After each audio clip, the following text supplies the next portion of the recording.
And breaking tonight, Hamas says the head of their political bureau, Ismail Haniyeh, has been assassinated in Tehran by an Israeli airstrike. Israel has tried to back that up earlier in the day, saying they went after a top terror leader of Hezbollah. Hey, Sean Hannity here. Hey, click.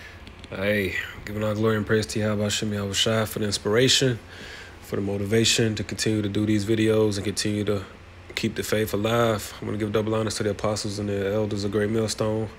That's our leadership, and peace, mercy, and grace to the household of faith, which is known as the elect, the souls predestined, to be the first partakers of the kingdom of heaven, which is soon to come on the earth.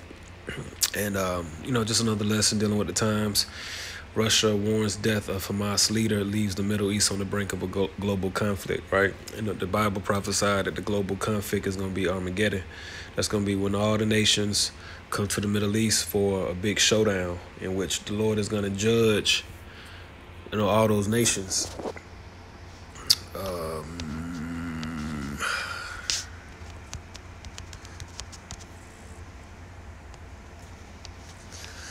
Joel, the third chapter. The nations will be judged. Joel 3:1, for behold, in those days, and in that time, when I shall bring again the captivity of Judah and Jerusalem, I will also gather all nations and will bring them down into the valley of Jehoshaphat and will plead with them there for my people and for my heritage, Israel, whom they have scattered amongst the nations and parted my land. So nations are going to be brought to the Middle East for that global conflict. Russia warned Wednesday that the assassination in Iran of visiting Hamas leader Ismail Haniyeh threatened a full global conflict as the terror group called it a grave escalation. And Iran's supreme leader Ali Khamenei threatened harsh punishment for Israel. Okay, so we know that Iran is juiced in with Russia. Russia is a superpower ally to Iran, and we know the United States is a superpower ally to Israel. So, we close to this thing going down. These are just what the scriptures call rumors, though, of war. That's why so much talk of World War III and stuff in the news, because the Lord said that a sign of his return would be the rumors of war. Matthew 24 and 6, it says, for ye shall hear of wars and rumors of wars. See that ye be not troubled, for all these things must come to pass, but the end is not yet. So we know the end ain't yet, because we know the technology that's gonna be used for the mark of the beast prophecy to come to pass hasn't been fully enacted, globally yet. So once that starts getting enacted, thousands and millions of people start getting chipped up, the mandates come to get the chip, then this thing can go ahead and go full steam ahead. But, so, you got this,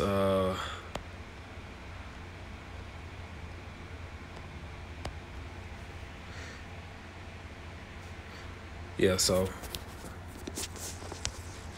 one more precept is Ezekiel 38, and let me see if there's any more on that.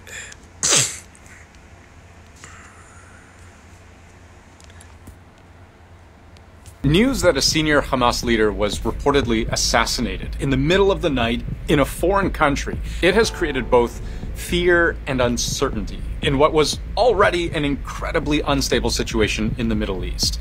The fear you can read for yourself. Escalating violence, concern over a wider war, threats of retaliation, and defiance.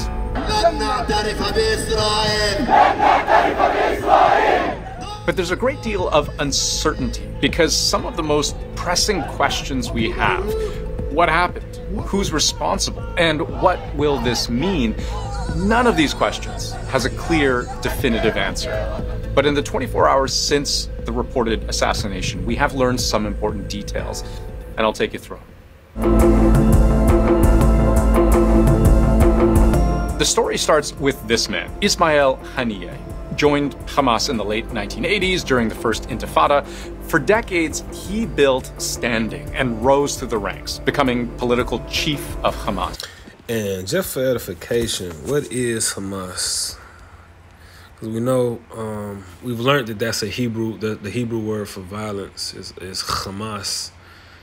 So Hamas is an acronym of its official name, Harakat al-Muqawama al-Islam, is a Palestinian Sunni Islamist political and military movement governing parts of Israel-occupied Gaza Strip since 2007. Right? Yeah, and I remember some videos coming out about that logo with the swords and then here in the States, you got the Free Palestine protesting Jakes and BLM offshoots and, Soros-funded people pretty much doing what they doing, which all of this shit is all left hand at work. Trying to ultimately tie us into that bullshit. But, they, according to them, it's a nationalist, Palestinian nationalist and Islamic movement in the West Bank. All right, so I guess this was one of their leaders.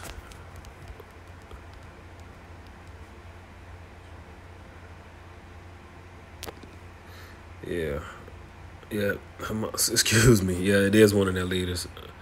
So that was a big blow. So there's gonna be retaliation. There's gonna be back and forwards with that. And real quick, just the scripture going, the prophecy about Gog and future invasion of Israel, Ezekiel 38, right? Because Gog, the chief prince of Meshach and Tubal, which is the landmass of Russia today, verse 4, and I will turn thee back and put hooks into thy jaws, and I will bring thee forth.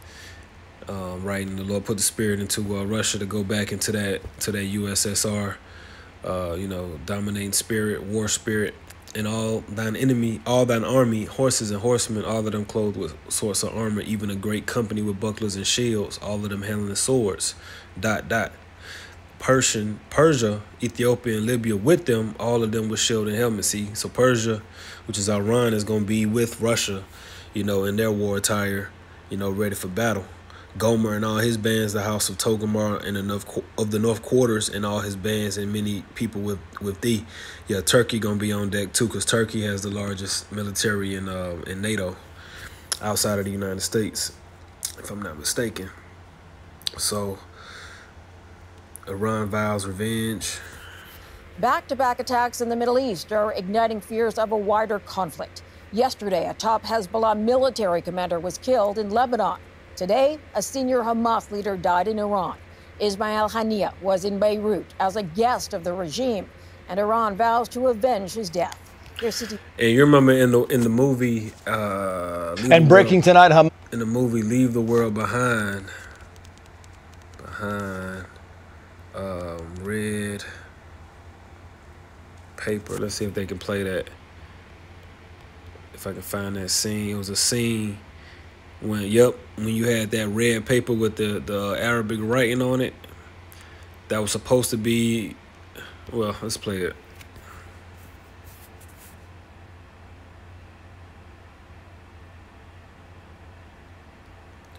So it's in Arabic. We demand your immediate attention for what we say in this flyer. We own the most dangerous and destructive explosives in history, and we leave this horrific fact for you to ponder. And we stress that what we say is legit. We've just started using this weapon on your land, and you have to take the steps to stop the resistance and choose peaceful surrender of your cities.